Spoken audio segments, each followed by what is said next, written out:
Well, for the first time on Christmas Island, the famous red crab migration and spawning has happened in February.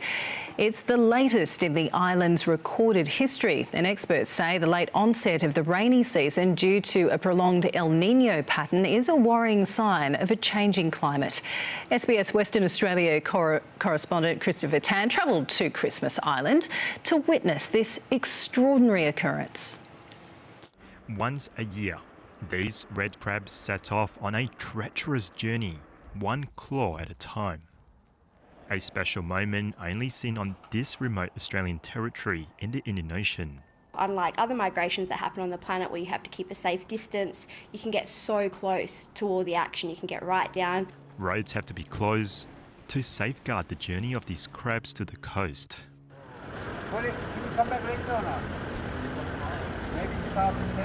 As a local, we normally very care about the crabs. And as you can see, sometimes when we're driving, we drive like a snake. After mating and months on the move, the female red crabs, carrying up to 100,000 eggs each, wait for a calm tide. Then release their eggs, marked by this happy dance. We're next to the ocean where the females have been spawning across the last few days, marking the start of the final stage of the migration phase. An epic journey for such a small animal. The annual crossing is triggered by the first rainfall of the wet season. These crabs breathe using a gill and they have to protect the moisture in their bodies.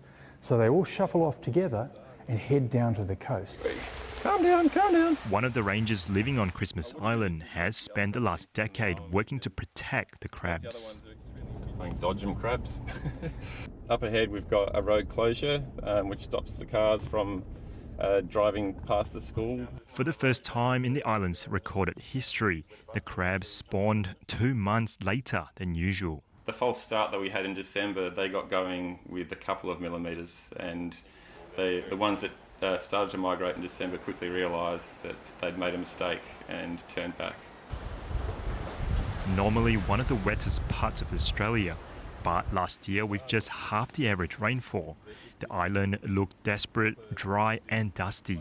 So we're pretty much dead centre in the middle of the island here on east-west baseline, and the rains here arrived too late for the crabs to migrate this year. If we have sudden droughts or driven by things like El Nino, and those become more common in future, then that might be a worry for the future of these crabs. But despite that disruption, the red crab population is increasing. Over the last 2 decades, crab numbers have more than doubled to over 100 million, thanks to the reduction in yellow crazy ants, which attacks the crabs. Do you think the crabs will be here forever? I believe so, if we look after them.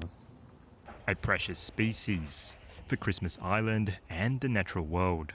Christopher Tan, SBS World News.